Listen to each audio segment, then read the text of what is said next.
అమరావతిలో ఇవాళ జనసేన పార్టీ కీలక సమావేశం జరగనుంది. నిర్మాణ సారథుల సమాచార సేకరణ కమిటీలతో పవన్ కళ్యాణ్ భేటీ కానున్నారు. కీలక అంశాలపై దిశానిర్దేశం చేసే ఛాన్స్ ఉంది.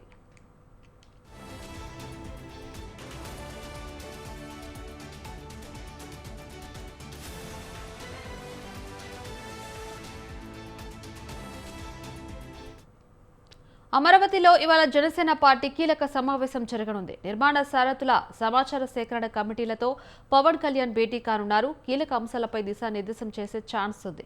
ఇక ఇదే అంశానికి సంబంధించి మరిన్ని అప్డేట్స్ ఫోన్ ఇన్ ద్వారా శ్రీనివాస్ అందిస్తారు. శ్రీనివాస్, చెప్పండి.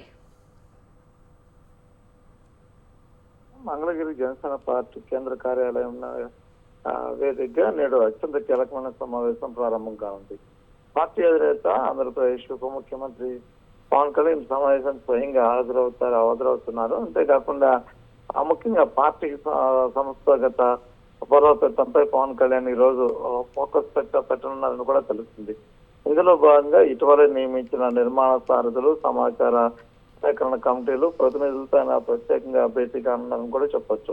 క్షేత్రస్థాయి నుంచి పార్టీ ఎలా ముందుకు తీసుకెళ్లాలి, నియోజకవర్గాల వారీగా ఉన్న తాజా పరిస్థితులు ఏంటి అనే అంశాలపై ఈ కమిటీ సేకరించిన ప్రాథమిక సేకరణ నివేదికలను పవన్ కళ్యాణ్ సమర్పించనున్నారు. అయితే ఈ సమావేశంలో పవన్ కళ్యాణ్ కమిటీ సభ్యులకు కీలక అంశాలపై దిశానిర్దేశం చేయడమే కాకుండా కూటమి ప్రభుత్వం అధికారంలోకి వచ్చిన తర్వాత క్షేత్రస్థాయిలో పార్టీ కేడర్ను ఎలా సమన్వయం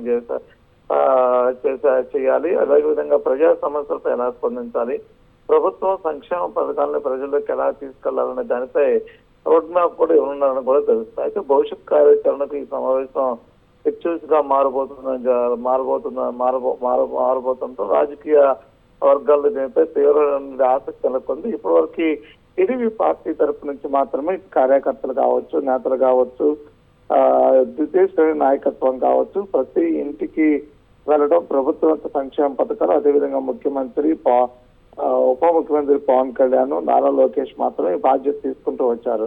అయితే జనసేన పార్టీని కూడా పూర్తి స్థాయిలో బలోపేతం చేసి ప్రభుత్వం ఏర్పడిన తర్వాత ప్రజలకి కావాల్సినటువంటి ప్రజాప్రభుత్వం ప్రజలకు ఎలా పనిచేస్తుంది, ఎలాంటి సంక్షేమ పథకాలను అమలు చేస్తున్నారు, ప్రభుత్వం విధి విధానాలు ఎలా ఉన్నాయి ఏంటి అనే అంశాన్ని పూర్తి స్థాయిలో ప్రజలు తెలియడానికి టీడీపీతో పాటు జనసేన కూడా కూటమి ప్రభుత్వం తరపు నుంచి పెద్ద ఎత్తున పనిచేయబోతుంది తెలుస్తుంది. అంటే రానున్న 3 ఏళ్ల ఎన్నికలను దృష్టిలో పెట్టుకోవడమే కాకుండా వచ్చే టర్మ్ కూడా ప్రభుత్వం ఏర్పాటు చేయాలి, కూటమి ప్రభుత్వం ఏర్పాటు చేయాలి అంటే కనుక కూటమి ప్రభుత్వంలో అన్ని పార్టీలు కూడా సమానంగా ప్రజల్లో తిరగటం, అంతేకాకుండా ప్రజలకి రిప్రజెంటేషన్ తీసుకున్నటువంటి పార్టీలుగా 3 పార్టీలు కూడా పనిచేయాలనేది అనేది ఇప్పటికే ఆ చర్చ నడుస్తున్నటువంటి పరిస్థితి ఉంది. అయితే దాని నేపథ్యంలోనే టీడీపీ చేస్తున్నటువంటి ఏదైతే ప్రయోగాత్మకమైనటువంటి ప్రచారాలు ఏవైతే ఉన్నాయో సేమ్ అదే విధంగా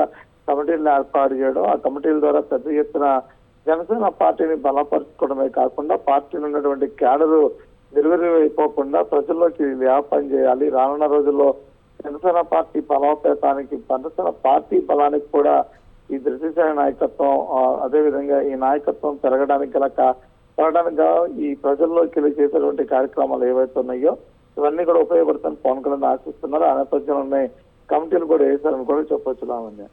రైట్, థ్యాంక్ యూ శ్రీనివాస్.